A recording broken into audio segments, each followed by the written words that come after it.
You know that bougie auntie and uncle? The ones that laugh real loud. Ain't got no kids. And always seem ready to turn up. And throw down. Simultaneously. In the name of Black queer excellence. That's us. I'm Ali. I'm Lenah. And this is Speak on That.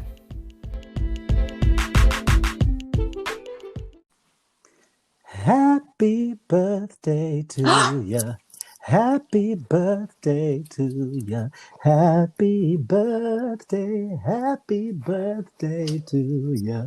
Happy birthday to ya. Happy birthday. Wow. Vocals. Listen, how can we not A vocalist. start off this inaugural episode without some Black excellence? Amazing. Oh my gosh, is it me? Wonder.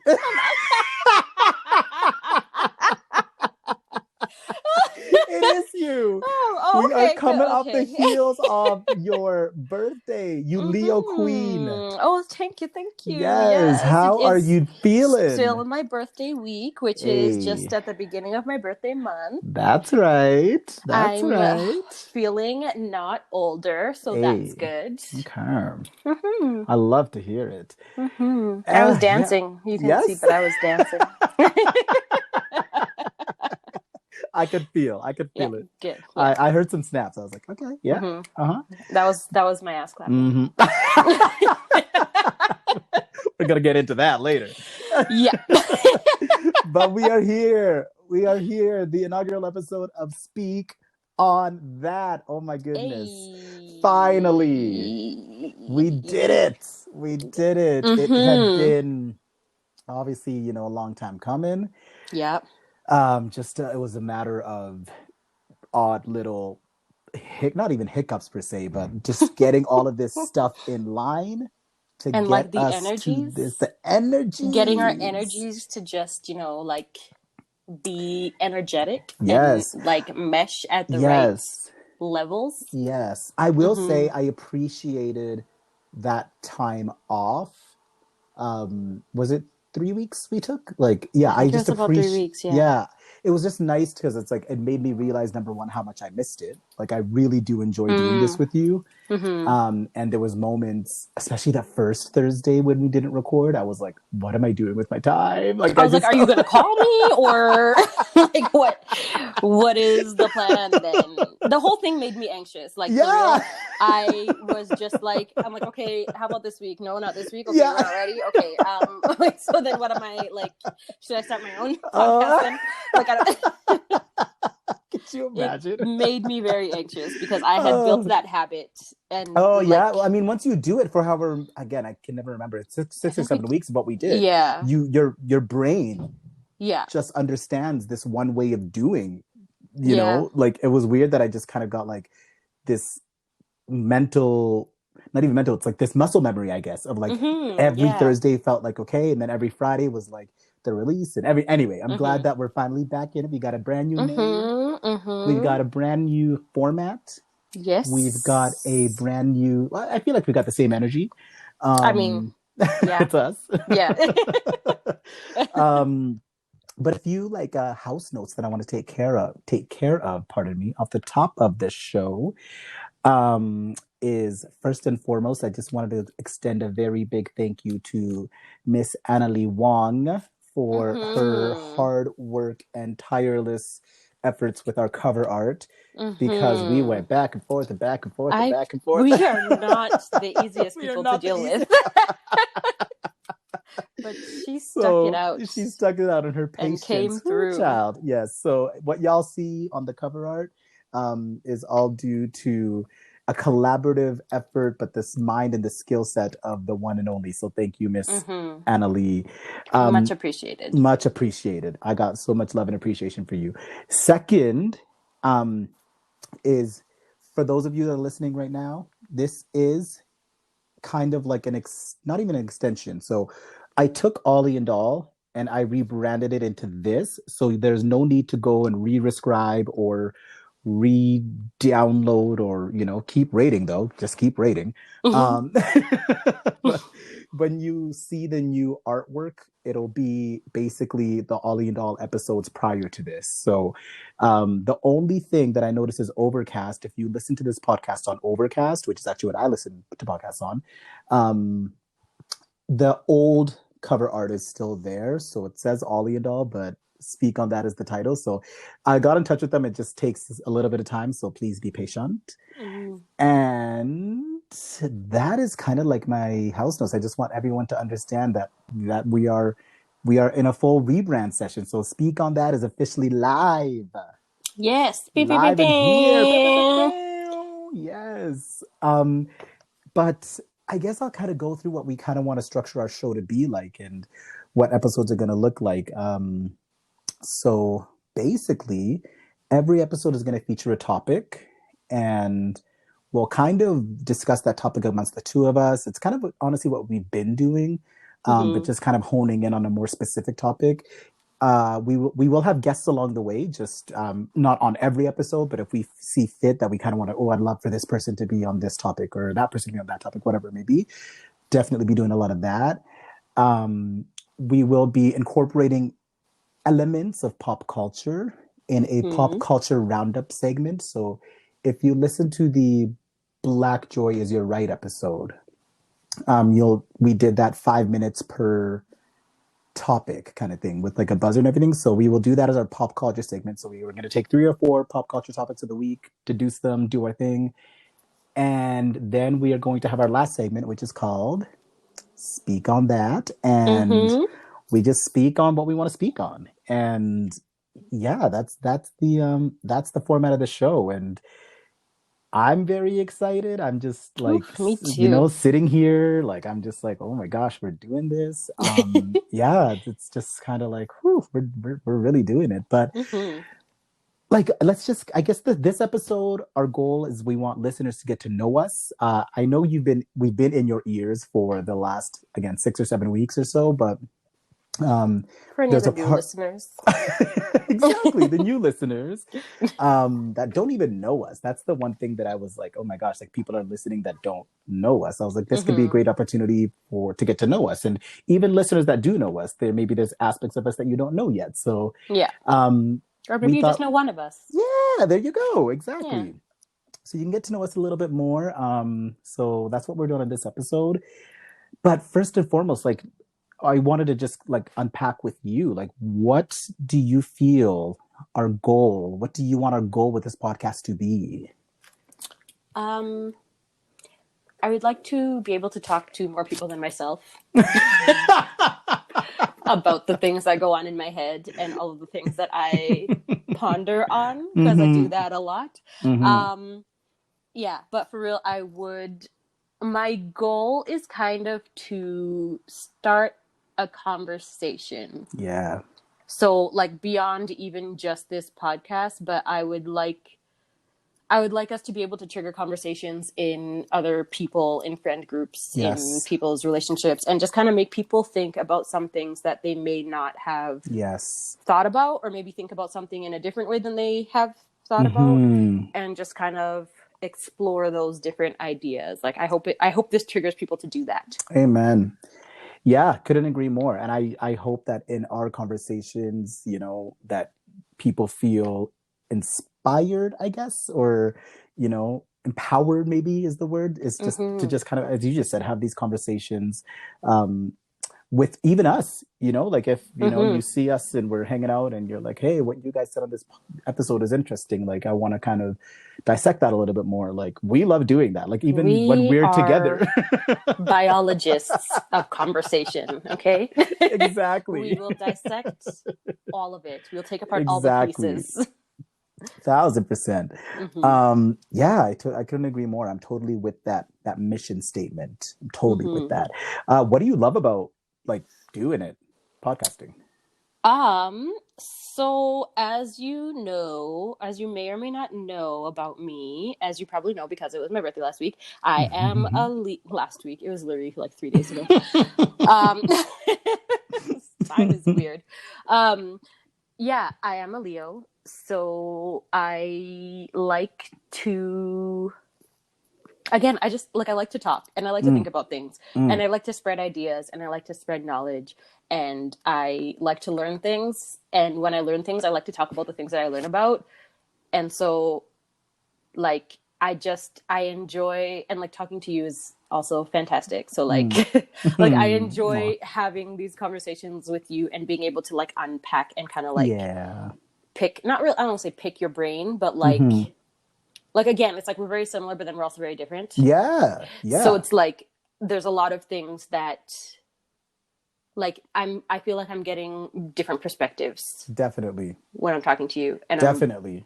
And I like to explore that stuff. Yes, so. I love it. I love it. Totally. It's like I don't even know, it's like different sides of the same coin or whatever that saying is, you know? You know what it is? Let me get super let me get super bisexual right now.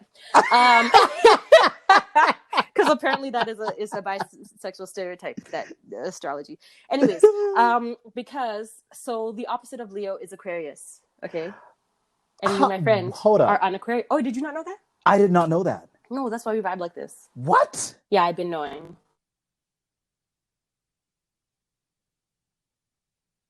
Why? Hello? Hey, I'm here. Sorry. Okay, that's why. That's why. Remember there was a day that I was like, I said something about how like, oh, it was a meme or something that said something about how a Leo is just an Aquarius, like a cocky Aquarius or whatever, because it's like there's a lot of the same underlying qualities, but they're like presented in different ways. But again, it is basically like the same coin. Interesting. I like that. How all this time I didn't know this. Okay. I don't. You know, that is. Yeah, I could. Yeah, all right. I'll take it. I love that. And we do have an episode planned for astrology down the line, so I'm sure we'll deduce that a little bit more.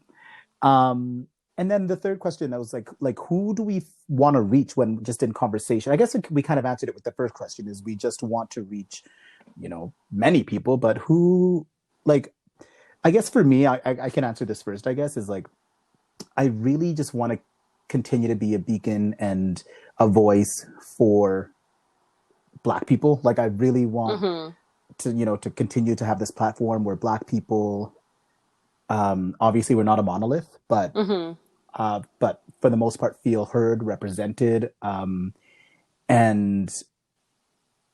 queer people as well. And that's actually funny because I was on the interwebs and I came across this little website that had my name on it.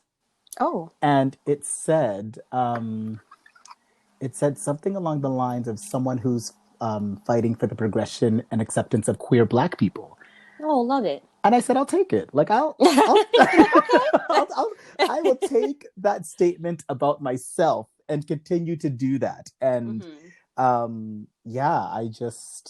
this is what I want for this show and for us when we talk, to just continue to do that, so that again people feel heard and represented, and even non-Black people to feel like they can take things away from this as well, is whether it's to, you know, because a lot of the stuff we'll be talking about is going to be super universal, of course, but maybe it's ways that you can be a better ally. Maybe it's ways that you could, not even better ally, but, you know, just aligning yourselves in the ways that our experiences, when we tell our experiences, which are our truthful experiences, you can be like, oh, I didn't know that. Because one of the things that I got a lot of feedback on for when we started the podcast is a lot of people were telling me, like, I've never heard you just so unapologetically speak to another Black person about your experiences. And I think that right there is what makes people be like, oh, okay.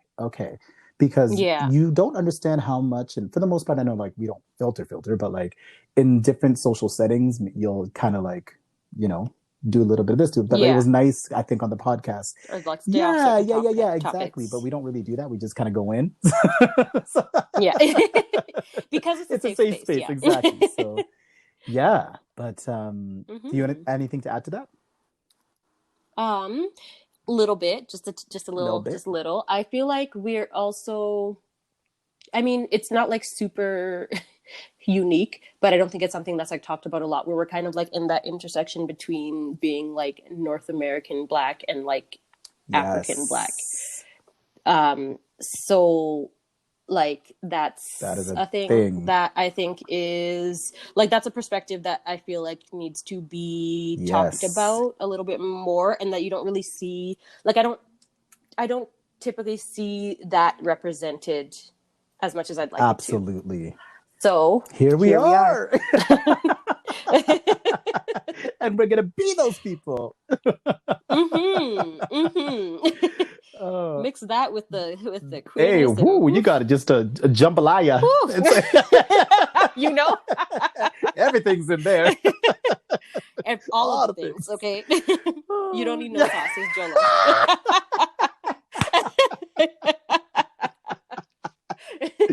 Girl, you know I need the sausage.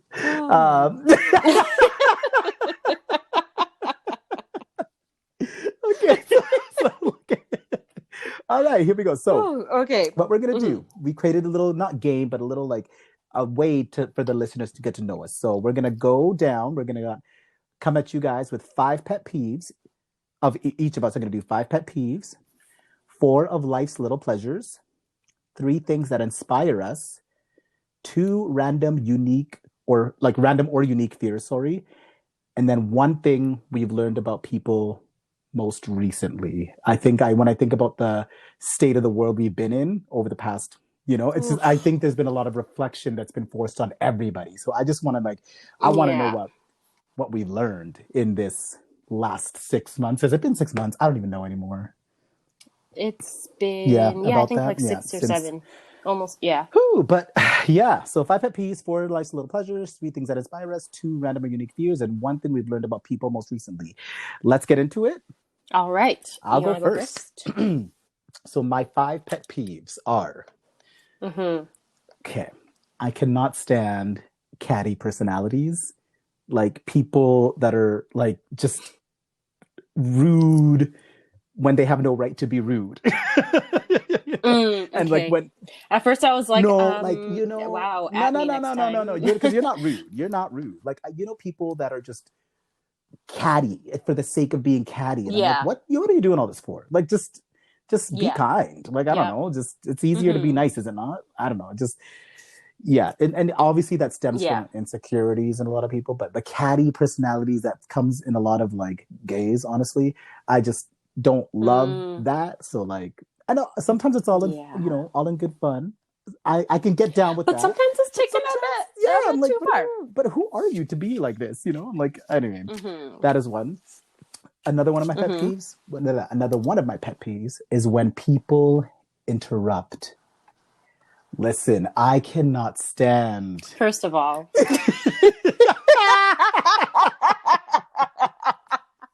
But it's not even if you and I are having a conversation. That's not what I mean when I say people interrupt.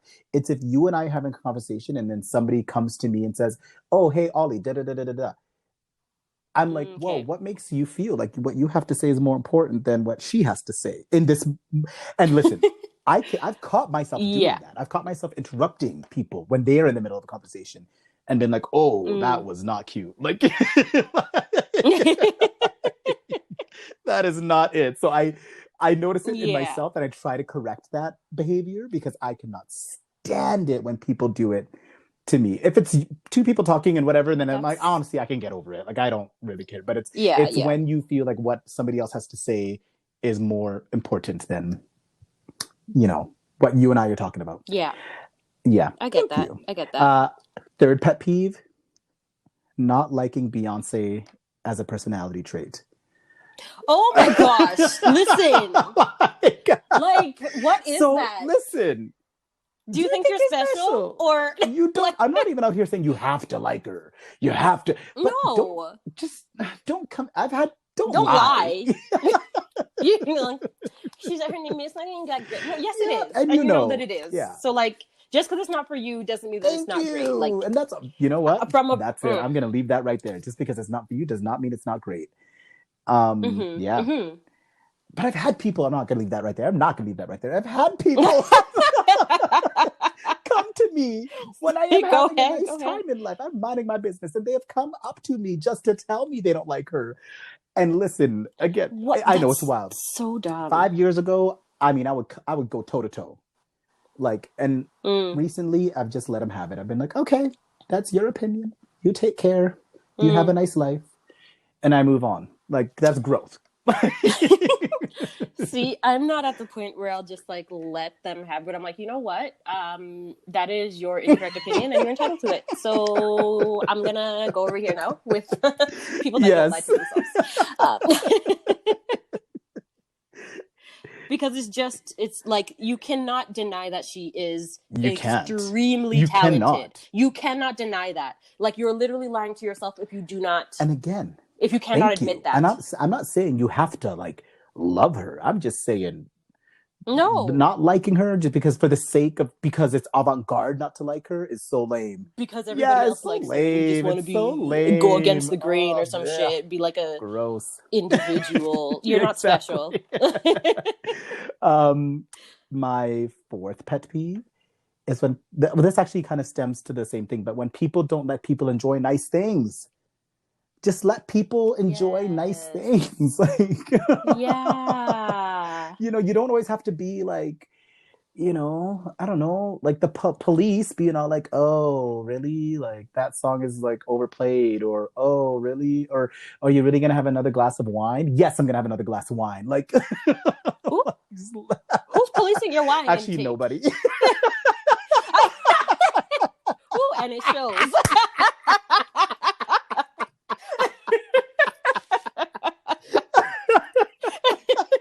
Not stand you. I'm sorry. I had to do it. Ooh, but on that, cheers. Yeah. I see with a wine glass in my hand. Yeah, but don't, you know, like, people that don't let people enjoy nice things, that it's not for me. That ain't for me. And yeah, I feel that. My last pet peeve is pretty straight up, is boundary crossing. Don't do it. Ooh. Don't do it.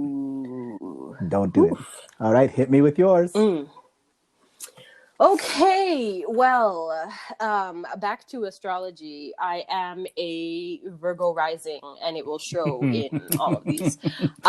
Okay, so one thing that I really don't like, and I just realized that I really don't like this, is, and it's like definitely just like because my anxiety been on high, but like any like very sudden loud noises, I don't like that. So like when people like come in yelling and like, and I don't mean like come in yelling like, you know, I let them in and they're yelling, but like if somebody just enters a room talking loud, when the room like when it's like you're not like you just come in with so much sound with you and it was so quiet and peaceful, and then you came to be a disruption. It's like that's something that it startles me, and I don't.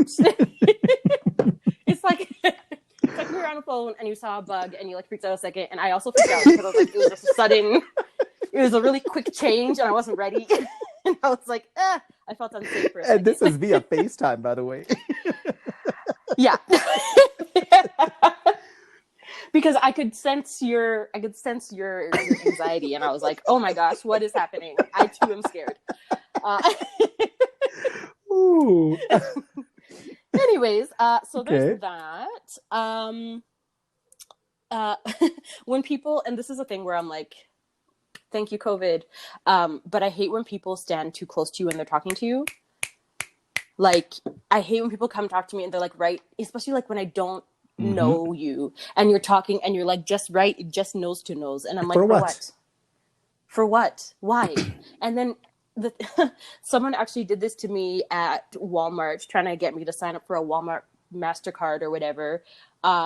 She was talking very, very close to me, and she was wearing a mask, but her nose was just out of the mask. It was just her nose. It just sat right below her nostrils, just covering her upper lip. And she came and she was standing, like they say 6 feet.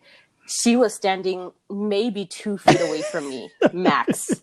But she was also leaning in. So like the space between my mask and her nose was maybe 1 foot. And then she touched my groceries. She touched them. She reached in to grab my receipt and was like, how much did you spend? You could have got this much. And I was like, no, thank you. No, doing too much. You. Yeah, it was a lot. I don't like that. And it's like, you're in my space and I feel uncomfortable. Yeah. This is one that is, I don't know if I should say trigger warning or just like, this is the thing that anyways, I'm just going to say trigger warning. Okay. Just remember that I love you. Regardless, I love you. When people leave the toilet open. Listen, hear me out. Okay.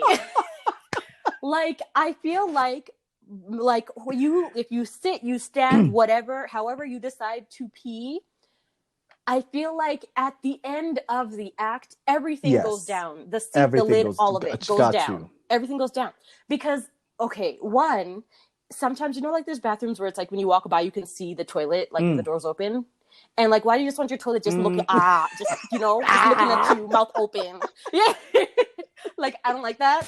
And then also, I'm like, so all of this water here is just open to evaporation into the atmosphere, and now we're breathing in toilet water. You know what? You're not wrong. I'm not wrong. I feel like since the COVID of it all, I've actually been trying to do and be better about that. No, you're not going to say anything right now. Shh. Okay. Because I don't know when I saw you last week and if I did that. But anyway, we're not going to. But I feel like I'm trying to remember. I didn't start that with a trigger warning. I hate you. I'm just saying. The whole time I used there was two bathroom. People using that bathroom. So I am definitely, going to dog out Kenneth Davey right now. And I love you both extremely, but I need you to close the toilet lid, okay? Noted, I need you to do it. It just makes me so uncomfortable. Okay. Anyways, that was number 3. Yeah, that was 3. Yes. Okay. This one's really like dumb and petty, but it's just annoying to me. When people when it's like someone's birthday, right? And then people are like, "Oh, happy birthday!" And then this person, instead of like waiting at like 9 a.m., this person's like, "Thank you for all the birthday wishes," and I'm like, "Yo, you didn't even give me a chance. You didn't even give me time to say it. Like, I was still asleep." So that's like funny. You don't want to wait till the next day at least, like, because now if I say it, you're gonna be like, "Oh, she just saw," and I'm like, "No, I've been knowing. Funny. I knew." But I just like, why not just say thank you to the people that said it to you individually? Wait till later to say. Wait till later. You wait, because some people are not on the internet that day or whatever. Like, wait. Got you. And I will purposely not say it to them that day and come the next day and be like, happy belated, because once I see that, I'm like, well, now I can't. How do you spell petty? Petty. I will fight you, okay?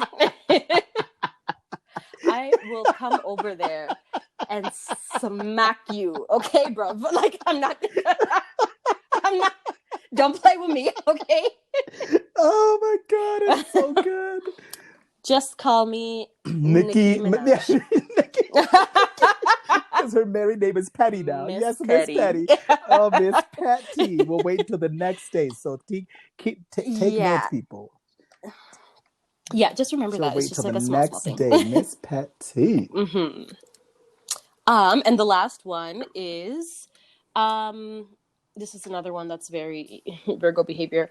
I don't like when people don't put things back the way they found them.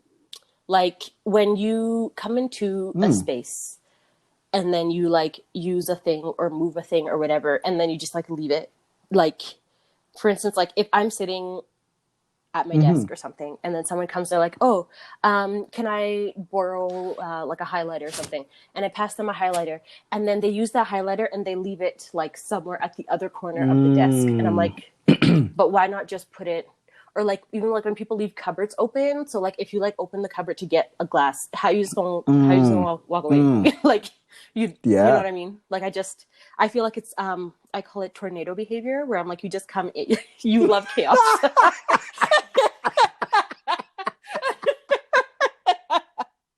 I'm like, why is everything awry? Like, why do you love chaos? Yeah, right, exactly. I'm like, literally, you picked this thing up to look at it, and why did you have to move it all the way to the other side of the room? Why not just put it back where you found? Like, oh my God, that's funny. I don't understand. I just don't. Yeah. Again, little things, but you know, that's the thing about pet. Oh, is that your last one? Sorry. Oh, that was one. Yeah, that's my last pet peeves. At the end of the day, are petty, right? Like they're petty things. Yeah. Except for boundary crossing, but like,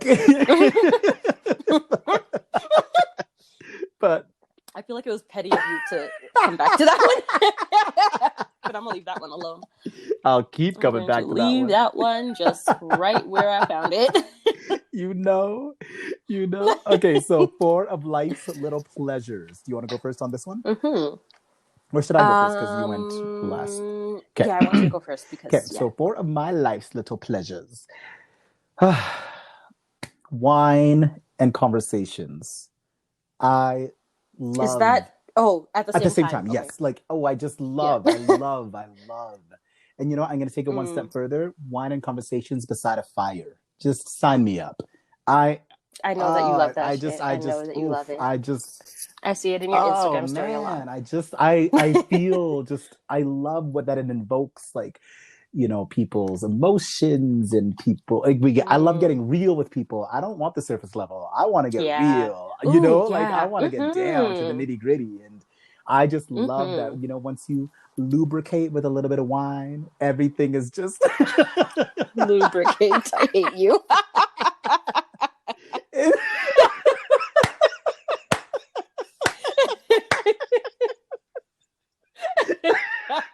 Everything just loosens up a bit. I can't. Oh my god! Oh my god! I'm like crying. It was your life's pleasure.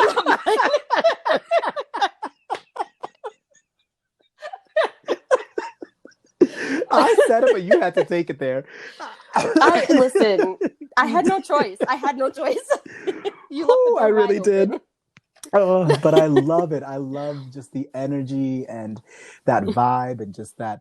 It's so, and again, like it's so intimate and so like, oof, yeah. Let me leave that right there because we said what needed to be said. A second one of my life's little pleasures, and we have been privy to this, is sharing YouTube videos with friends. I just love sitting around like a TV and watching like old YouTube videos or new YouTube videos and just like, you know, I love it. It's just like the nostalgia of it all, but on top of it, like sharing new music or, you know, like, because it means actually a lot to me when people like, I feel like when somebody shares a video or a song like via Spotify or whatever, it's low key like, hey, like I think you'll like this, so I am thinking of you, you know. So I like that, like that kind of like transmission of appreciation and love and energy to another person. I love experiencing that together with people. I just think it's like, oh, I love that stuff. And it's so fun to like watch MTV VMA Awards from 2000 or BET Awards from 2001, you know? Like, it's just like... And just see how... time has changed. Like, oof, right? Yeah. Right? And also see how Beyonce's always been doing it. Always been doing it. And then also, like, when you hear the little, like, backstories about things that happened... like years ago, and then you go back and watch it now in that backstory, and it's like I'm thinking of Brandy. So I was like, ooh, like now that I know that there was beef, like one of them hit the other see it before going out on stage. Like like full out, just that boy was hers. Sucking. Yep. Well. But I love that stuff though, like YouTube videos and sharing amongst friends. I love. Third, dinner parties. Obsessed with dinner parties. And this might kind of go back to my like wine and conversation thing. I love just sitting around a table, talking, engaging, unpacking. Like I love that stuff. But I also love the act of cooking for people. Like, I don't really love cooking for just me. I love cooking for people, a group. Like, and I think that's like a part of like, I know we're going to talk love languages like down the line, but like, that's just like a part of me. Like, I want to give my love to like people that I love by cooking them a meal. And again, like sitting over wine and just talking and engaging. Like, I was in Grand Prairie a few weeks ago, and I was so fortunate to be amongst like amazing friends, but both nights, like that was actually my favorite part, is just sitting with them over meals, that were home cooked. And, I was just like, this is just so meaningful and so I love dinner parties. I love them. I love them. I love them. I get like, it's a specific kind of like intimacy that happens around a meal. It does kind of like remind me a lot of how our parents did it too. Like when they would come together and, have people over for dinner, like there was always food and drink. And that's such a labor of love. It's like, I'm inviting, this family over, these families over to partake in food, drink, and dance. What do you think I love most? Food, drink, and dance. Yeah. Literally, yeah. So yeah, that's dinner real. parties is that. And then my last one, my life little pleasure, oddly enough, is podcasts. I love podcasts. Love. Yeah. So I've heard of this good one. I just what is it called? Speak on that. Let me write that down. I think it's called Speak on That. Yeah, you should write that down. Subscribe to it. I should rate. I should review. Definitely, and share. Yes, absolutely. Speak on that. It's perfect. With an exclamation. Perfect. Awesome. Thank you so much for that little tip. I appreciate that. No problem. All right, let's hear your life little pleasures. All right. Okay. So, I feel like okay. So the first one is similar to one or two of yours, is good food. Amen. And like good food, and then also like water, because like, okay, like water is like so good. Okay, like when you get like a good glass of water, it's like God really did his thing with water. Okay, I really enjoy water. It's and good food, because like obviously it's just, I like to eat. So, and like I remember, like my sister was saying, she's like, I don't want to get you food for your birthday, because I was like, who's buying me dinner? and she's like, I don't want to get you food for your birthday, because then it's just like gone after. And I'm like, no, I remember it. I'm like, what do you mean? I'm like, I remember what I had on the weekend. I think about it every time I'm hungry. I remember what I had the day before yesterday. I thought about it when I was hungry a few minutes ago. Like I remember, because I'll sit there and I just taste it. Because good food is good food. Yeah. So there's that. Second thing is babies. Aww. I love babies. And when I say babies, I mean approximately from age 0 to 2. But my favorite is like between 6 months and like 18 months. Because they're just like, they're like the purest of human beings. And it's like they're people before the world has got to them. And so it's just like, there's something about babies that like just makes you like melt into something more caring and loving than, And like, you know how it's like, I don't like people in general. So it's like when a baby, all of a sudden I'm like, I care about all of society, because I'm like, I just want to nurture this lovely little being. It's so precious and pure. Oh, that's nice. So babies. Another one is, ooh, I wrote down 2 there. Should have done that. Okay, so I'm gonna say music. Good one. In general, because that is like I think about, there's like specific songs that will like literally just bring you back to a time. Good or bad. Just bring you back to a time in your life, and it's like you just experience all the emotions and whatever. And I feel like it has like a lot of like nostalgic powers, and then also like healing powers. Because like I think about times where I was like really going through it, and it's like there's specific songs that I'm like, this song helped me get through. Like this was a song that I'm like, I would listen to it on repeat in the car on the drive home or whatever. Like I would just like it was and then sometimes it's like when I start to feel away or like when I feel like I'm about to be going through it, it's like I will kind of bring back that song kind of to remind me that like, you know, like it was worse last time and you got through it. So like you're fine. You're good. Awesome. You'll be fine. Yeah. Yeah. So that's one that I really love that. Yeah, I like that a lot. One that I just realized lately that I actually enjoy more than I thought is silence. Nice. Like I've been by myself for a couple days and it's been just fantastic. And I always imagined that like I would like, you know, have music playing or whatever. And it's like a lot of the time just like I wake up, I go brush my teeth and like do my whole like morning thing and it's just quiet. And then sometimes I'm like, should I put on music? Because isn't this kind of weird? And I'm like, no, this is beautiful. What the hell? Like, and I just being in the moment and just like the quietness and the peace of it all. I love like that. Yeah. Okay. Good ones. The music one is, yeah, that's good. But I think I'm going to touch on that in my 3 things that inspire you. So, 3 things that inspire me. I got, and this should come as no surprise, but I got Beyonce. But I have Beyonce / Destiny's Child. Because what I love, obviously everybody knows my love for Beyonce. But what I love about Destiny's Child is actually the friendship and the sisterhood that they maintain. And that inspires me to hold on to those that matter, you know, like really just like, because they've been around since, you know, 20 plus years and they are still like sisters to each other, you know? And I just love seeing even the stuff we don't see, and out of the music realm. But them as a unit of friends, I just really appreciate the way that they love and respect and champion one another. I just think it's like incredible to see like these women just want to see each other win, and not you know, not the antithesis of that, which is tear each other down or whatever it may be, or be jealous or this or that. It's just like, I just want to see you win, and your win is my win. Just the support always. Exactly. The support. So I love Beyonce's Destiny's Child for that. I love. My second thing that inspires me is an extension of your music, but I put gospel music.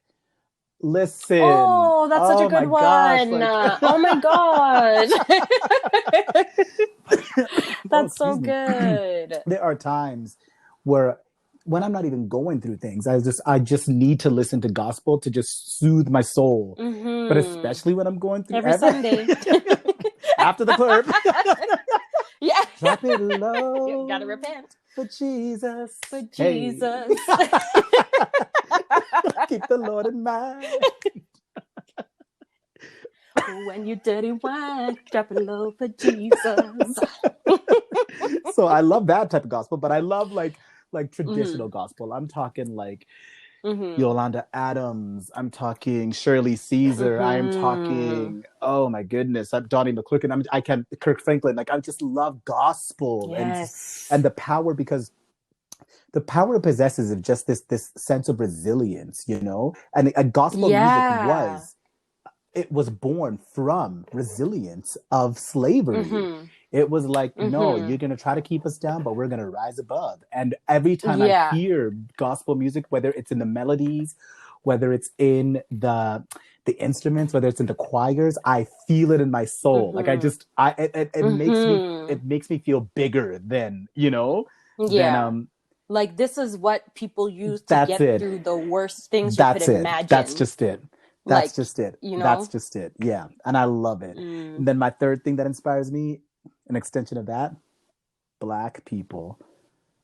All the way through. Just straight up. I love it. And actually, it's funny because when I was thinking about this, when I was putting my list together, it's like I had all these things and I was like, wait, this all comes down to Black people. Like, it's like now that I look at my list, yeah, right? Yes, that is true.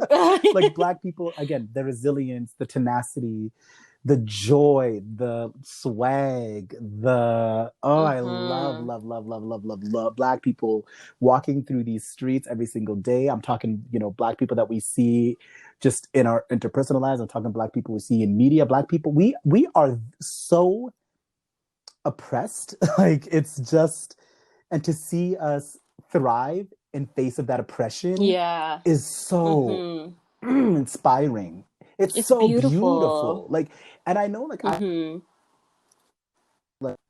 even I understand that for me, certainly the gateway to Blackness for a lot of people.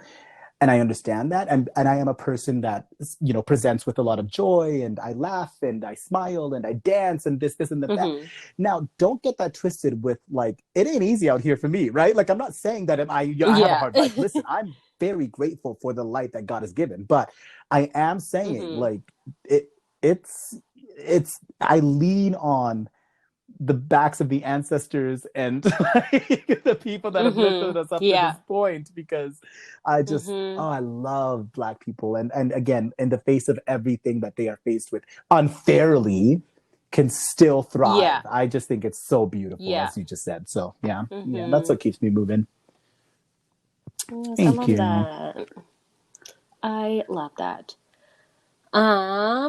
Okay, my 3 things that inspire me. The first things I wrote was Lemonade, Homecoming, and Black is King, because after watching each one of those, every time I watch them, every time, I'm like, bitch, you need to get up and get out your shit, and you need to just like it really gets me wanting to get my life together. Like now I'm like, yes, like it's energizing. But what I wrote instead was I summed that up into Beyonce, love it. Of course, because super inspiring, so hardworking, and just like, like that. And it's like not even just like, Beyonce is like, the people are, oh yeah, Beyonce is Beyonce, of course. But like just the fact that she is like, it's the drive and ambition and the work ethic that really, like, that's what it is for me right there. It's like the fact that she will do, it's like she's just consistently topping herself. A league of her own. Like, and I'm like, each time you do anything, it is better than the last. And like, you can see the effort that's put into it. And I strive to have that in me, where it's like, I don't want to have like a downfall type thing. I want to be on You never want to upward, peak. You just want to keep having trajectory. That sense of discipline. Exactly. Exactly. Yeah. God, she's amazing. God, Beyonce. Which is Beyonce. Right. I know. It's just like, the second one is another Black woman who goes by Dr. Takia Robinson, or Kia, who is one of the hosts on the Getting Grown podcast. I'm obsessed. She's literally everything I want to be in life. She's like just gorgeous as hell, banging body, and has a PhD. And like, and I'm like, girl, like, if I could just be Black you, like, excellence. If I could just be you. And like, even like what her PhD is in is like education administration or something like that. And like, she basically goes, ooh, there's your line. You heard that?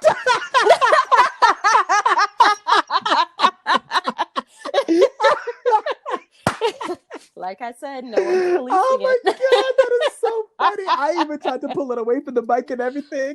It didn't work.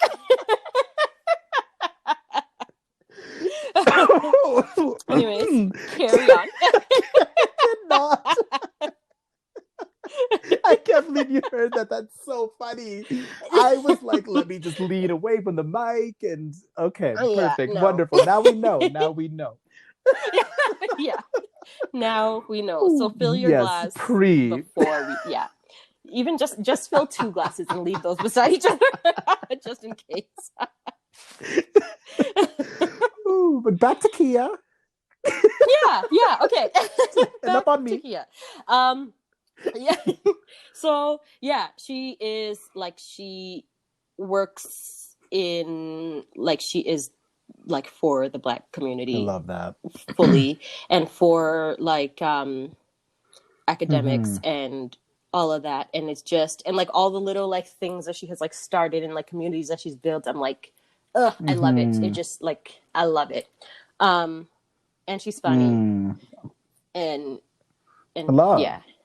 And like, she loves the Lord. And I just literally like, yeah. Things. Okay. Anyways, let me just stop like standing. Okay. And then the last one is me. Hey. Because no, hear me out. Okay. I'm saying me because I was, and like I don't mean to like get all like deep and gushy or whatever, but like let's not. So so way back in the day, it's like, again with the whole thing where like there's certain things that like Black people deal with unfairly. And so there's a large part of my life where I was like, basically you're trash. And like, you don't really have a lot to work with here. So yeah, like I basically just didn't like myself as a person. And at some point, I started to like kind of work against that and kind of curate who I was around and like the stuff that I saw and what I was, you know, like all the stuff that I was consuming, just in general. And so, and then it brings us to now. And I'm like, oh, at some point I was like, I like myself. I'm like, if I was me, I would be my friend. Like, so yeah, so it's just like one of those things where I'm like, I like kind of I'm like, me, when I look at me, like, okay, if I was like older me talking to me now, I'd be like, yo, like you're stronger than you think, because you like took all that life through at you, and you were like, I'm gonna take this, and I'm gonna use it as a foundation to be something better. And yeah, I feel like that's a thing that I hope that everybody is able to do, but I know that some people are not. And yeah, so it's just inspiring to me to know that like, yo, you can do the things, you can get through the things. Yeah, let me attest to that. Let me speak on that. You know, I love you. And like, when you said me, I like was getting a little emotional there. I was like, yeah, you know, listen, no, you should inspire you. Like, I know you, and I know your heart, and I know your tenacity and your agility to just kind of waver through this life. And it's the most incredible thing to watch you navigate this thing, because it can be ridiculous towards you sometimes, honestly. And it's just to like, you inspire me daily, and I love you, and I'm so thankful for you, and I'm so glad that you inspire you, because you inspire me all the time. So yeah, that's a good one. That's a really, really good one. I love that. So, two random or unique fears. My first one is, I'm gonna go first, obviously, right? Yep. Okay. Yeah. Just to be clear, my first one is, and you gotta follow me on this one, but it's failure. I don't like. I know.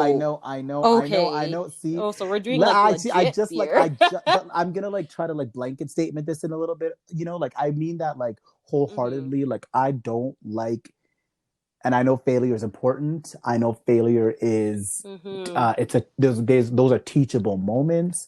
Those are when life throws things at you that you can't, you know, for whatever reason, see through. You're gonna take that and you're gonna learn from it. I get that. I am not naive to that, but I still don't like it. Like it makes me feel a ways, because I always want to set myself up for and it's not even like I'm not saying that the opposite or failure is success, but I'm just saying like I don't like feeling that I haven't put my best intention into something, because then I just kind of find just a lot of self-blaming, I guess. So that's why I don't like failing, because I'm like, oh, you could have done better, or you could have done this, or you could, you know. So failing ain't for me. I just don't like it. I just don't like it. It's not for me.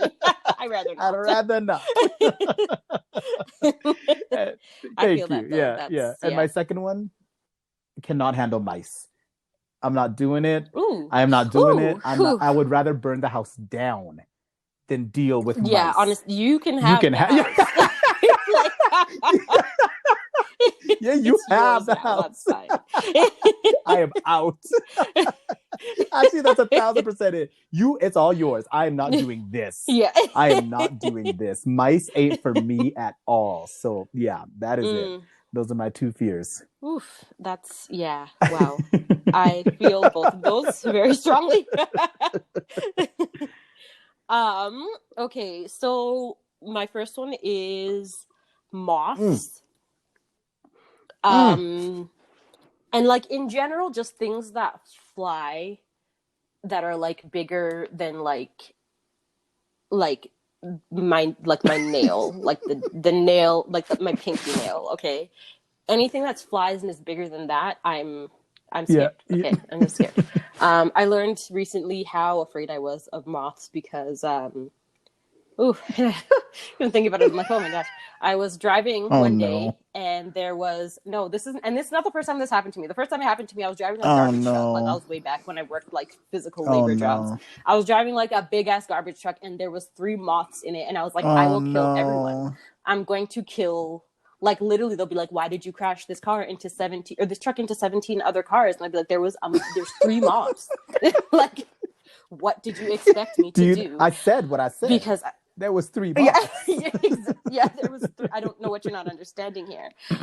So that happened, like, the first time that happened was years ago. I was maybe even 10 years ago. But recently I was reminded because I was in the car and in the corner of my eye, I saw like a flutter. And I like looked and there was a moth just like by the window, and I literally swerved because I was so scared. And then I like realized that I'm like, you're going to kill yourself over a moth. And so I like just like quickly opened the window and then like let it fly out. But then like the whole rest of the drive, I was like just like in a like slight state of panic. And then to the point that like even when I got home, it's like I think the little thing that you pull down when you like pull the curtain, like this curtain string thing. Oh yeah. Yep. The blinds. Yeah. So that thing, like the wind had like blown that, so it like moved a little bit, and I like freaked the fuck out because I was like, because I thought it was a moth in the corner. Like I just saw it move in the corner of my eye. Anyways, things that fly, not a fan. The second one is drunk white men that I don't know are terrifying to me. I literally like hold my breath because I'm like, I just don't like, please don't say anything, please don't look at me, please don't notice me, because I just don't like, they're just like they love chaos. Okay. And it's just a very that drunk white man energy just makes me very uncomfortable. That frat boy mentality, that like that, yes. I know, I feel and like as a black woman, I'm like, I don't know what type of white you guys are. So it's like, I'm just gonna proceed with caution and like I try my best to not put myself in situations where there will be drunk I hear what you're saying. I hear what you're saying. Ain't that it? All right, so we're down to number 1. One thing you have learned about people most recently. I was going to rephrase this. I was like, do we name it, kind of go like one thing we've learned about ourselves most recently, even? Like, because I kind of feel like my answer is kind of encompassing of that as well. Oh my God. Unless it's like, I mean, like I can make it that way, but it's like I can phrase it that way. But...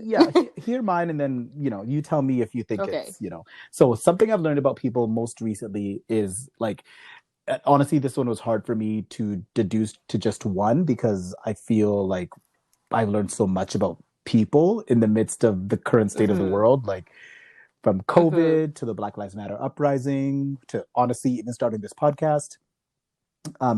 It's actually forced me to, whether I wanted to or not, learn about people, like in general. Like that's just what I had to do with the state of the world. But I think the biggest thing that I've learned about people pertaining to my own life is you don't gotta search high and low to realize that real ones, like real good people, are standing right in front of you. And I mean that, and like what I mean by that is just like I I just feel incredibly blessed and humbled and thankful for, especially like this has been a weird, especially for Black people, it's been a weird 4 months or so. I mean, it's been a weird life, but like the last 4 months has been very like challenging. And just because we come in a lot of different ways, thank you for saying that, in a lot of different ways. And I think something that I learned is the people that gave me the space to be who I needed to be on any given day, I really learned to appreciate that. And there was even something to be said about, again, I'm going to pertain this to you in a second here, but you know, COVID situation, like obviously we're all on lockdown and we're all just kind of chilling at home doing our thing. And I spent a lot of my weekends just like sitting at, you know, my weekend cottage, drinking drinking wine in my sweatpants with friends. And I was like, okay, this is actually quite nice. I was like, this is it for me. It's like, why are we out there trying to chase more people? Like this is like this is like this is kind of nice, you know. I got people that love me, I got people that who I love. I was like, this is kind of it. I want to shout out even Kenny here too, because we've spent almost every weekend together since, or not even just weekends, but weekdays even, like since COVID. No, I shouldn't say that. Since lockdown, let me call it that. And you know, I've dealt with so many different things since the beginning of it. Like not even just the pandemic within itself, but that other pandemic with Black lives and Black people being murdered, and then just interpersonal stuff with, you know, with life. And he's just been such a incredible, he's been such an incredible soundboard and such an incredible rock and such an incredible friend to me that I'm just like, and so it's like, even I'm just like, I'm so thankful for that too. And I'm like, why am I out here? Like, you are right here. Why am I you know? And then a few weekends ago I went to Grand Prairie and I saw some friends, and I was just like looking around at one, and they, you know, being around the little kids, and they, you know, they're growing up and they got personalities, and I was just like, oh man, like, and even shout out to, you know, my friends Brittany and Matthew, like they have this beautiful home, and you know, but again, it's just, I was just like, look at everybody doing amazing things. I just felt like, and not on top of that, I just felt like this immense level of love and appreciation. And I was like, wow, like, why are you out here searching high, low, left, right, center, whatever, when you got people right here that love you so deep and love you so hard, you know? And then last weekend when you and I were together with Kenny, it's just like, I had that same feeling of just like, because to me, loyalty is like one of the biggest facets of friendship. And just when, you know, the three of us being together, our energy together, and I was just like, this is just it. Like, I don't know. I just felt like this is it. I'm so thankful. I'm just so blessed and so thankful. That's exactly why we need to have a baby together. Like, I'm telling you, I'm done looking. I'm done looking for someone that I'd like to raise a child with. Listen, you just dogged me out for not closing the toilet seats. I know, and we will work on that, okay? We can have separate homes on like the same floor of an apartment building or something. See, now that would be fun. That would be... Yeah, that's literally been the plan since you're jump. Right. Because then I still get my alone time and you still get your alone time, and then we all have our together time. You're not wrong. And, you know, you're not wrong. I'm not. I know. I'm very rarely wrong.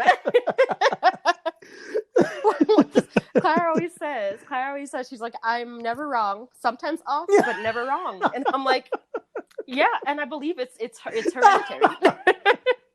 Oh, that's so good. That's so good. We'll discuss this on another episode. Yeah. That's gonna have to be one for later. But no, for real, I was just like super thankful, and I just felt like, I think I was talking to one of my amazing friends, Victor, last night, and we were just talking about life and everything, and I was saying at one point I was getting used to this one feeling. Like I just got used to this one feeling of what something was giving me. And it's like, I just got, honestly, that's all I can boil it down to is I got used to it. And that was kind of it. And then when I look back, I'm like, wait a minute. It's like, this is it. Like, I just feel like, wait a minute. This is the people that you've chosen, the people that you have, the people that, again, love and respect you and vice versa. Like, this is it. And I'm thankful that I was able to come out the other side and really realize that, and understand that about myself is because your real ones, and Victor said this to me last night. He was like, nobody can tell you when to get over something or when to get, but like, we'll wait for you when you're ready. Like, we will wait for you, but like, you just got to do you. Take your time, but we'll wait for you on the other side when you're ready. So yeah, that's kind of like my thing. Is like, I really feel an immense appreciation for that. And again, in the reckoning of this entire mess that this world has been in the last 6-7 months or whatever, it's like, I'm glad to find those joys. So yeah, that's something I've learned about people. Okay, so that was very beautiful. Yours? I'm about to like just take a hard left. Like put on your seatbelt. Okay, 1 second. Okay, it's on. Yeah. Good. Okay. There's no airbags here. So just, I don't know, like, just cover your head. Okay. So I wrote something very, like, and it is a thing, like, when you say first, like, something that I learned during this time or that I learned about people recently or, like, society or whatever, the first thing that came to mind is that this is gonna sound worse than it is. But the first thing is that, like, people don't care about you. Okay. No, okay, go.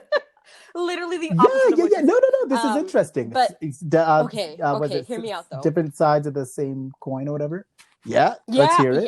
Yeah. You know what? Yeah. Okay, makes sense. Yeah. So people don't actually care about you as a person, and that being said, you really, really, really have to advocate for yourself. Because, like, and when I say that, the things that kind of made me realize that is like you look at all of the, like, just with like all the like COVID and the quarantine and all of that and everything shutting down for a bit, and then people being like, but the economy, and then opening things back up, even though the numbers are getting higher and more people are dying, more people are getting sick, and then being like, oh, well, this is essential because of this and this and this, and like the people that are working in these a lot of the people working in these essential industries are the people that are getting paid like trash, like not even a livable wage, like, and yet they're risking their lives daily to go out into the public so that everybody else can stay at home and be safe and still, get their deliveries and get their groceries and whatever. Like, so like when it really comes down to it, I like that kind of made me think about how, like, when you look at the average company, the lower level employees are going to be making the least and working the hardest. And the middle management and people above that are going to most likely be like trying to convince the lower level employees to work harder. And like, like, we have to do this, we have to do that. And they're most likely at this time going to be saying that from home because they can work from home, but you cannot. And so situations like that, I'm like, I know a lot of people will like become attached to or maybe not, I don't know. But like, if you're like attached to your workplace in some way or whatever, and it's like, as much as your coworkers and whatever might care about you as a person, when it comes down to it, you need to always remember that this is a job and you are just contributing to capitalism. And with capitalism, like, I'm sorry, you better speak on that. but with capitalism, it's like you as a person are cared about up until money is involved. Like, so again, it's like,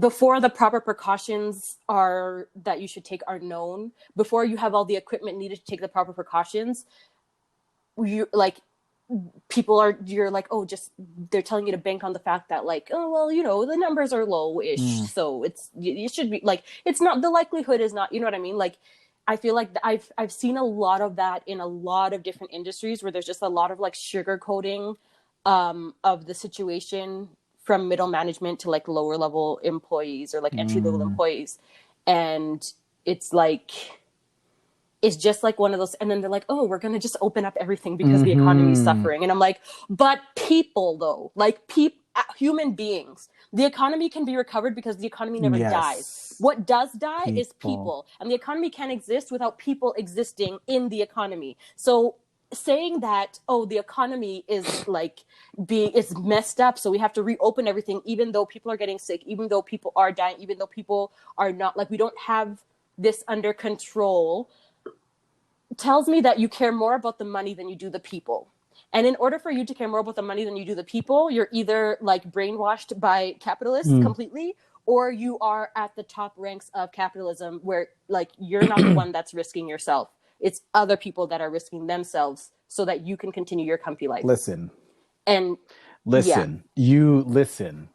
This is what I talk about you when you say something and you bring it home like that. This is what I'm talking about. My love and appreciation for you. Like that's just it. That is just it. So even it's so funny because you're like, people don't care about you. And it's like, oh, polarizing. But no.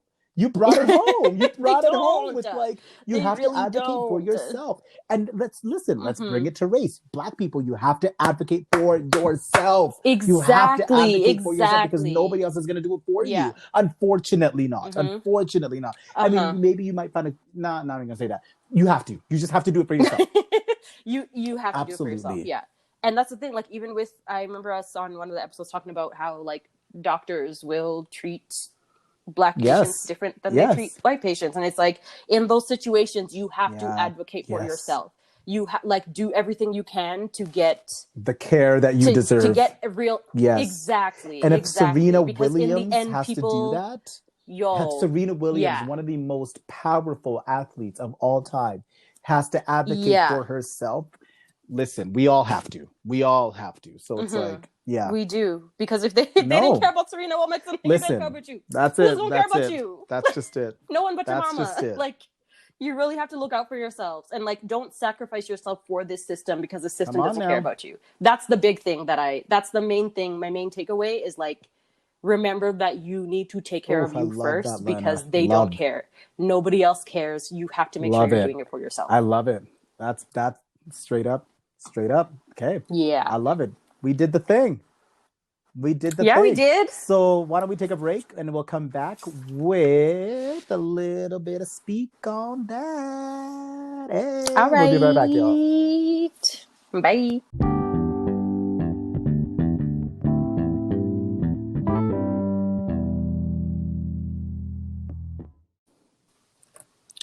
And we are back. And queer and Black. I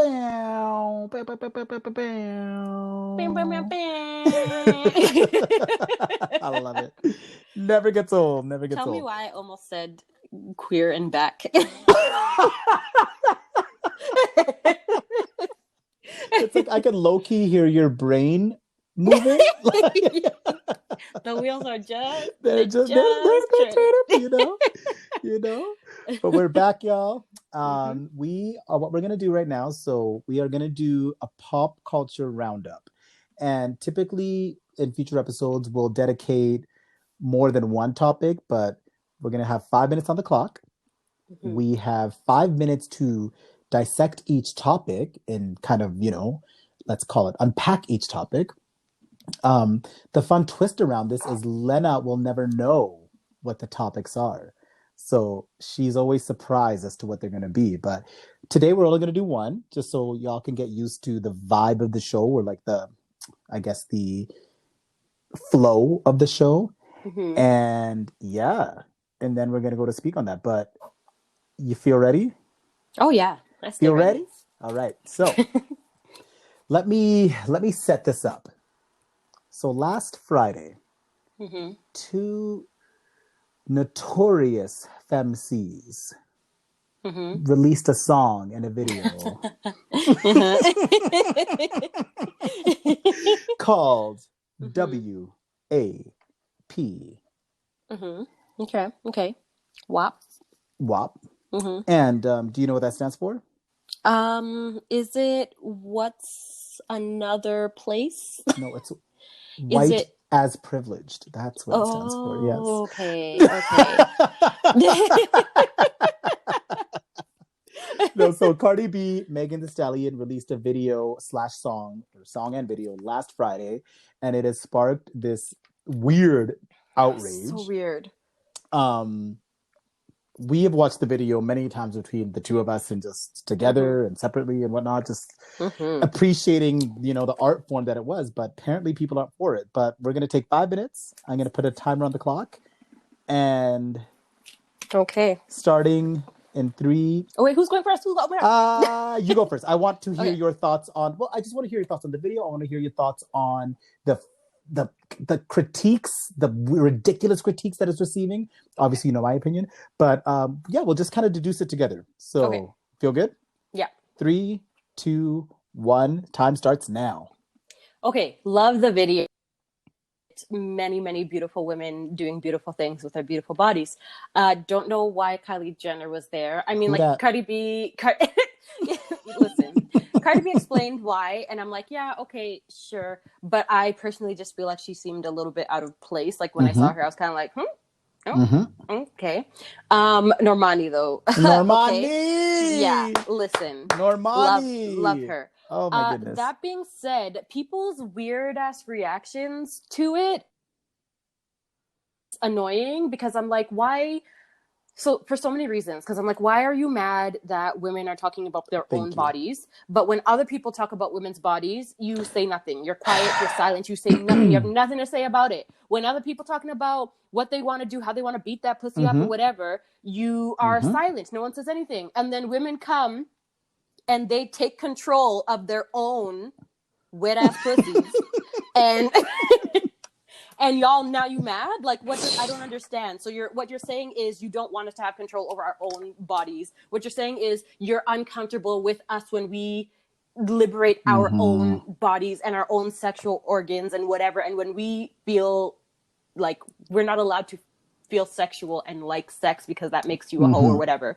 And like, then I guess I'm a hoe. How is it any man's position to tell a woman if and how she's empowering other women with her sexuality? Like the irony to me is so palpable because I'm like, what? Like, and let alone white straight men out here being like, that Republicans they just being love like, oh, this is ridiculous. This is, I cannot. I don't understand how that is about you or for you. If you don't like it, turn it off.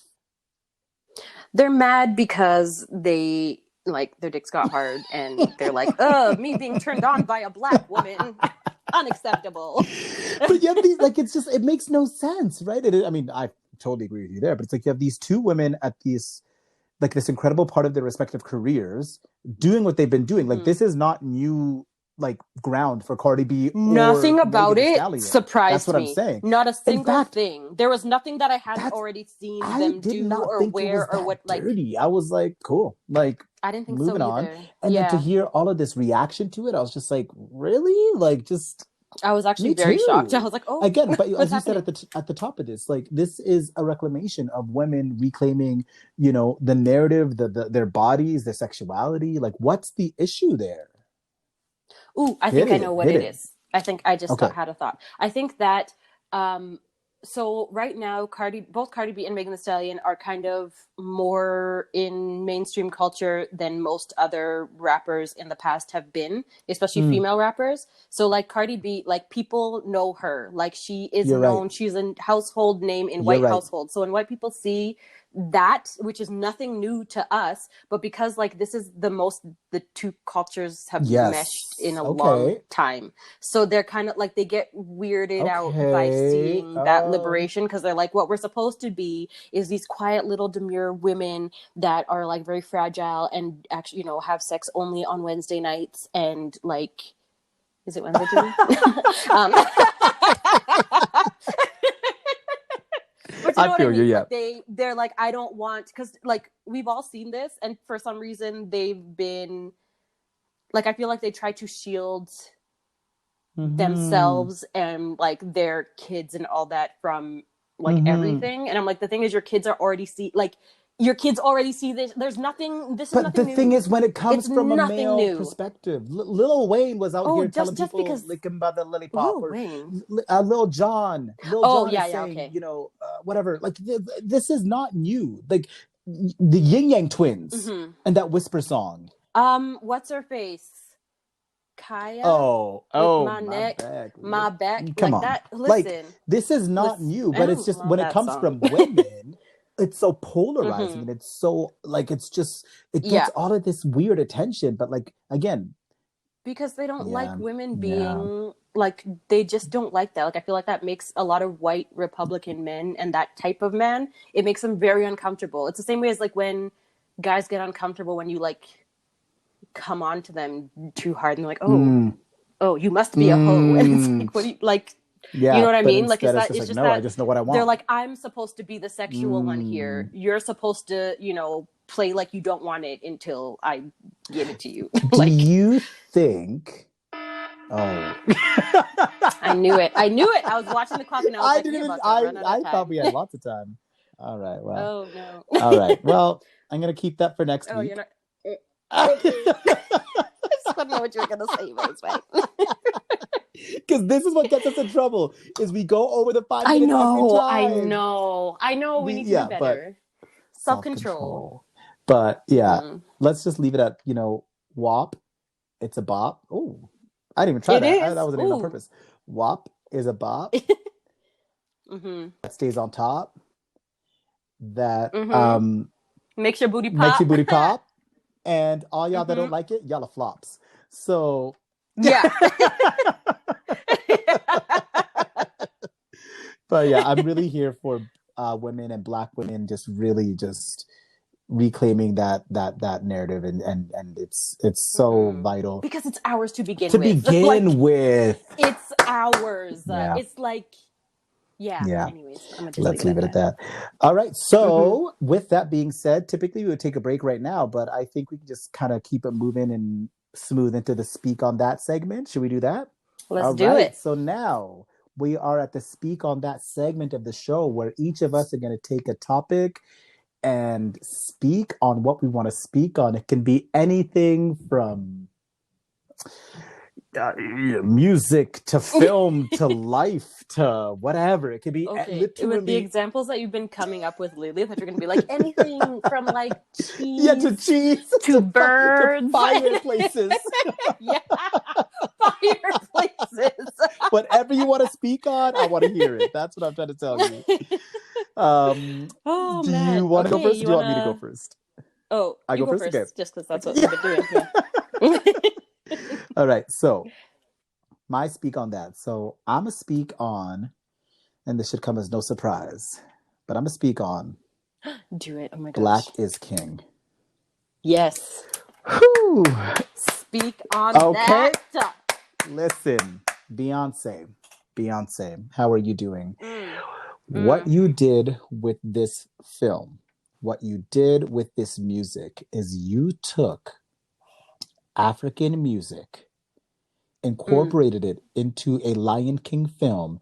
You made colors that my eyes have never seen, and created one of the most beautiful things that I've ever bore witness to. It was fantastic. It was such a joy as an African to watch.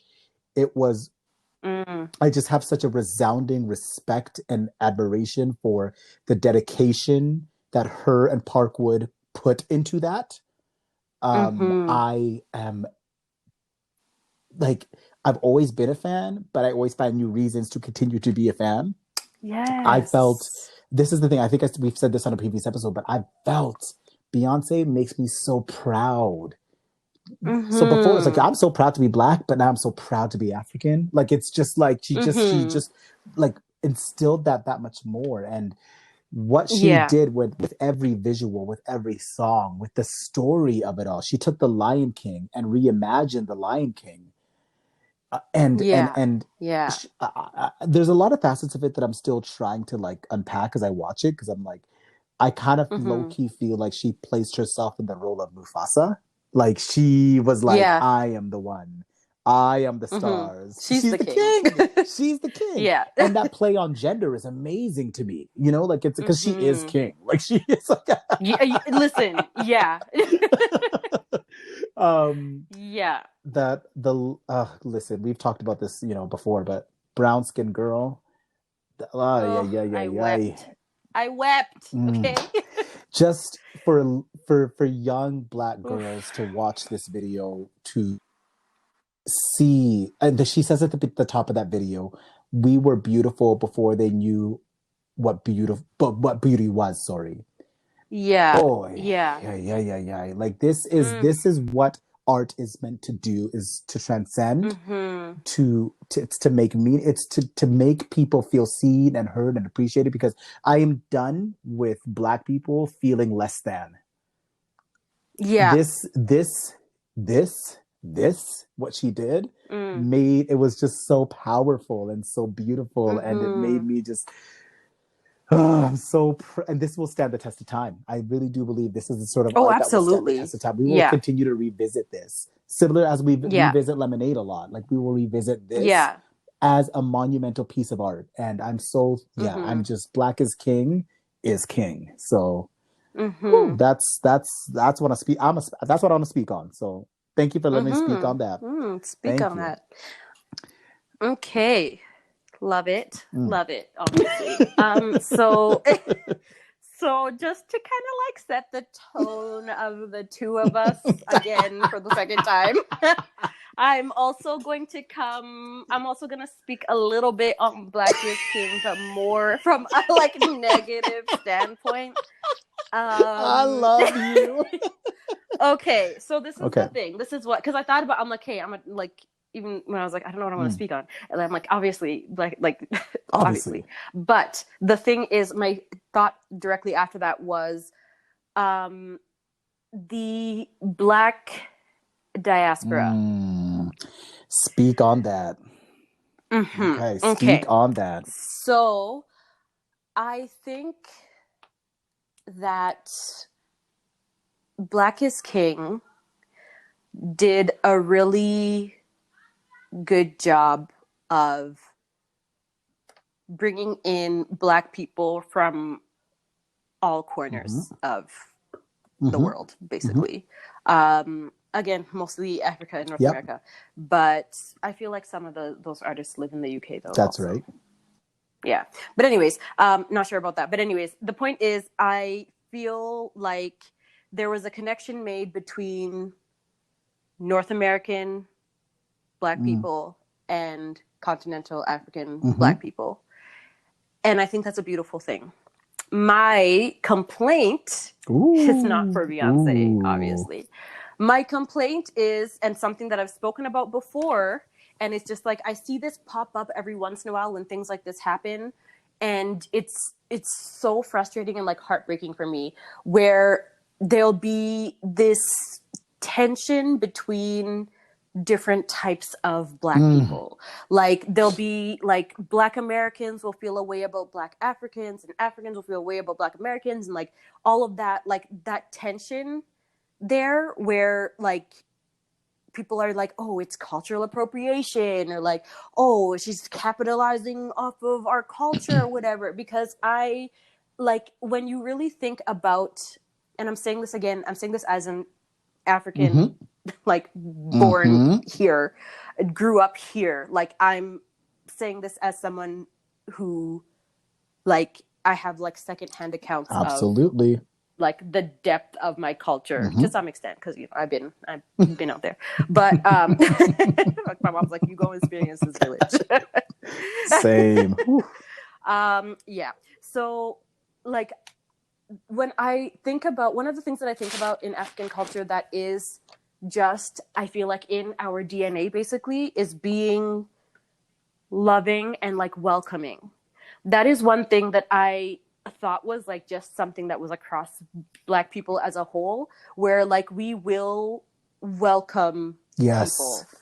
We will, like, you know, the hospitality, if you want to call it even. Like, that is a thing that we do. My dad always used to talk to me about how, like, you know, him and his dad or his uncle or his brothers, whatever, would be walking to somewhere that takes a while to get to. And, like, it would start raining or something. And, like, just the person at the nearest house would be like, oh, come inside. Like, it's raining. Come inside. And then they would feed them. And they'd be like, oh, you want some tea? Do you want some food? Like, just things like that where it's like, you don't know these people at all, but because of just the humanity that you share, you see them as one of your own. And sometimes I see that getting lost in today's Black people. And it really breaks my heart because I feel like the whole purpose of this whole, like, again, I hate to do this, but like the purpose of this whole, like the whole slave trade and everything was to separate us. We were dropped off in several different corners of the world, and we were pitted against each other.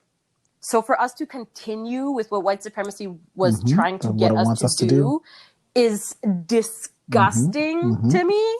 Like, actually just, like, I hate it. I hate it so much. Because for someone to say that Beyonce is cultural appropriating African culture is fucking mad. Like, are you like, I'm like, but she is Black. So unless like, I missed something, like, what? Did I miss the memo that she's that's not? That's what I'm saying. Like, that's exactly. Black. And I have to shout out my my dear friend Jadena, because he had posted something on Instagram that was like, cannot with you. That was, you know, okay, cannot. You know, listen, we are just both Africans. We just don't worry about it. It's fine. You don't know him. It's okay. So he had mentioned something about what we discussed. He mentioned something about how, like, where do you draw the line between, like, cultural appropriation and cultural exchange? Because he's like, if you are, like, let's say you're a Nigerian, I use this example, like, if a Nigerian is wearing, like, a Maasai bracelet, they're not a Maasai, but they're wearing a Maasai bracelet.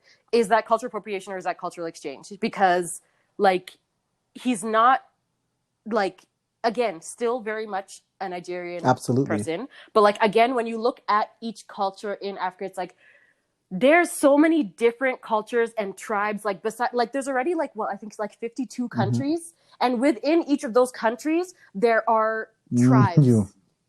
Like, several. Like, more than you can count. Like, just in Mozambique alone, there's more than I can even count or name. There's so many different tribes because the lines that were drawn to divide us are not real. Right. So, like, you know, that's why you find people that, like, you know, in the northern part of Mozambique, which borders Tanzania, speaking, both of those people will speak Swahili.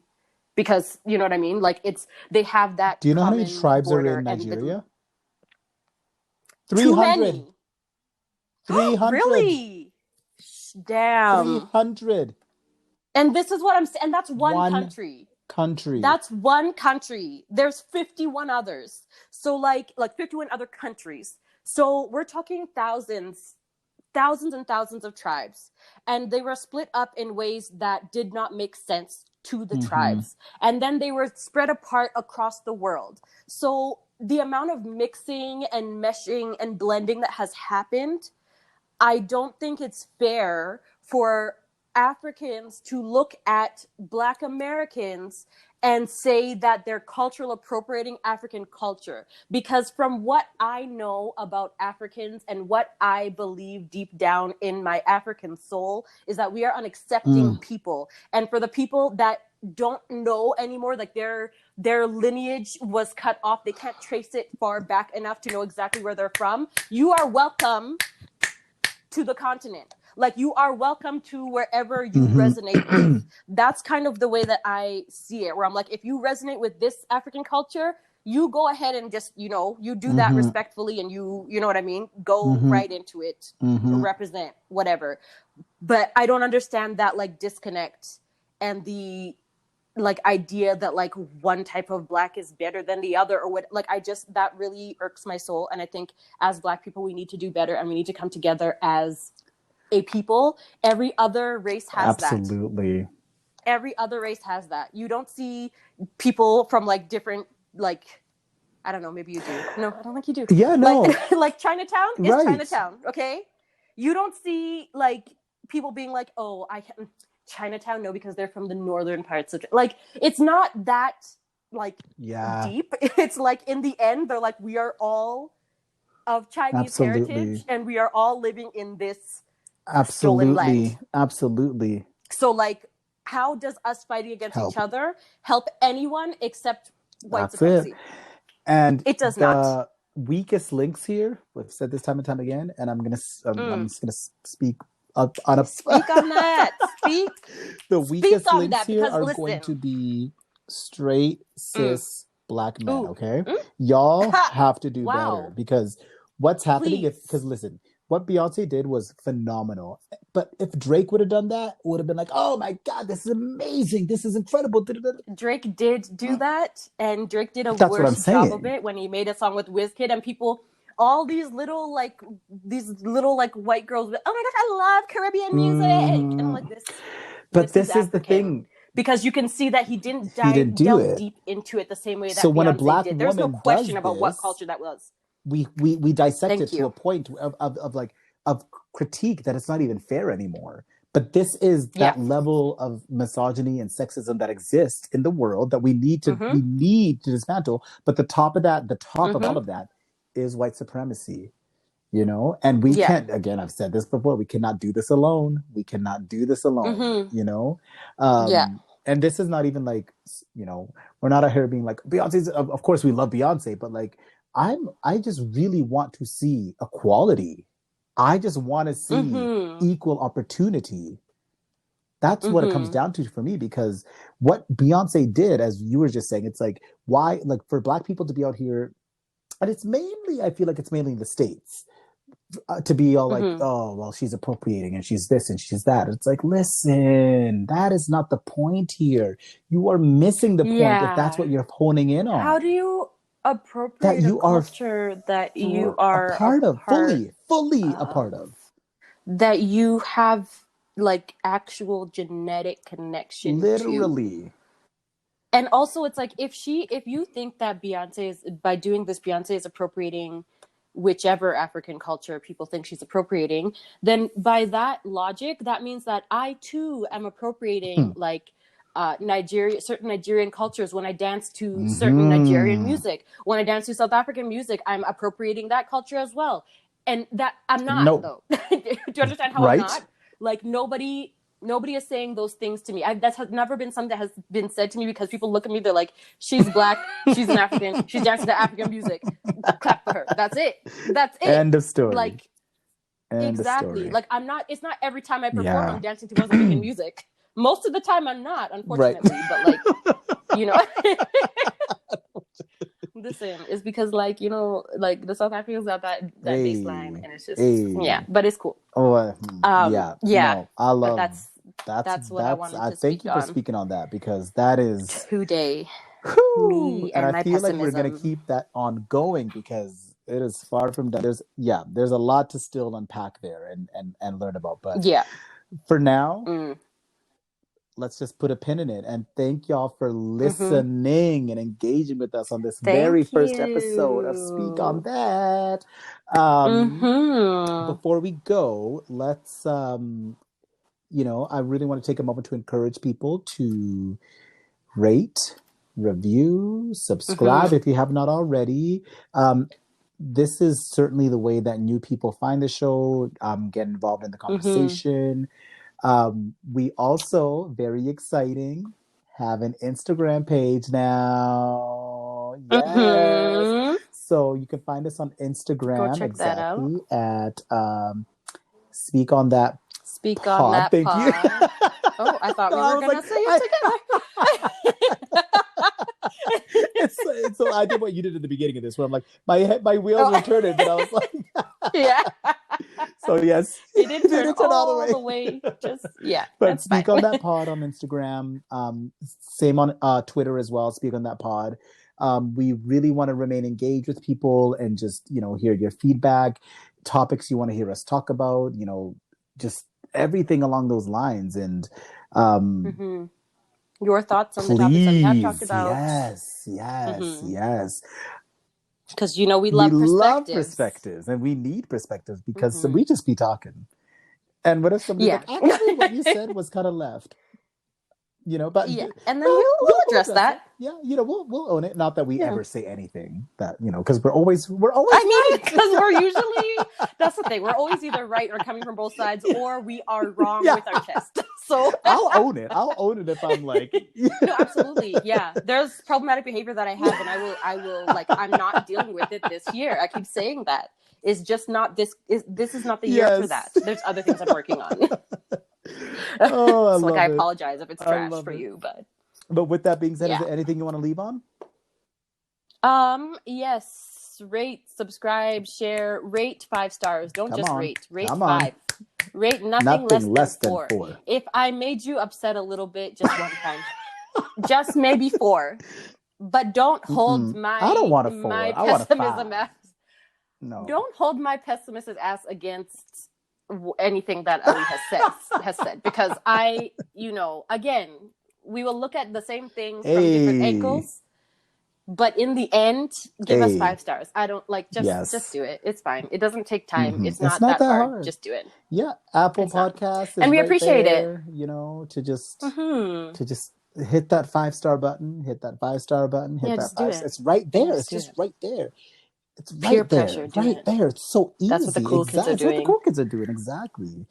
Yeah, that's what the black kids are doing. And exactly, if there's been a time to listen to what the black kids are doing, they're doing that. They're rating us 5 stars. That's what they're doing. Yeah. And also, I said at the top of the show that, I was saying that Overcast is the one that doesn't have the cover art updated yet, but. Even though that is what I listen to podcasts on, still highly encourage. Spotify is a great platform for listening to podcasts. I'm just going to put that out there. I do listen to them mostly on Spotify or Apple Podcasts. It's updated, it's clean, it is just boom, right there for you. So one of the 2, but I mean, not one of the 2, one of the 3, I should say, but wherever you can find us. And rate us 5 stars. That's it. All right, Lena, I love you deep. I love you wide. We'll talk to you, all of y'all, next week. Bye, y'all. Bye.